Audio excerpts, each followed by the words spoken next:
सीख करके एक ऐसे इंसान बन सकते हैं कि आप जहां भी जाएं, आप चपके, आप दमके, आपके नाम का चर्चा हो।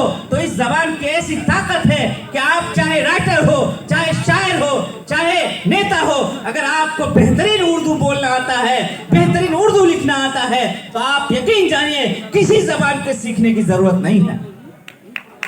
आज हमारे जो बच्चे यहाँ खड़े होने के लिए आए हैं, हमारे जिले से ही हैं। मैं आप सबको ये कहना चाहता हूँ आखिरी बात कि आप सब एहसास कमतरी से निकलिए और ये सोचिए कि इस जबान को हम लोग ओढ़ना और बिछौना बना करके इस तरीके से सीखेंगे कि इस जबान को सीख करके पूरी दुनिया में और पूरे मुल्क में सहरसा का नाम रोशन करना है। इंशाअल्लाह हम सब, ये प्रोग्राम भले ही सरकारी है लेकिन हम सब बढ़ चढ़ के हिस्सा इसमें लिए। और मुझे इस बात की खुशी है कि आज का ये मजमा और आज का ये प्रोग्राम अपने आप में हर साल होता है, लेकिन इसी शौक, इसी जज्बे और इसी फिक्र के साथ अगर हम लोग बैठे रहे और आखिरी तक जमे रहे तो इन बच्चों का जो अभी तकरीर करने वाले होंगे, क्योंकि डीएम साहब आए, बहुत अच्छी तकरीर किए, चले गए, लेकिन इन बच्चों को सुनने के लिए हम लोग आए हैं। आप लोग जहां भी है तशरीफ रखें, इन बच्चों की हौसला अफजाई होगी।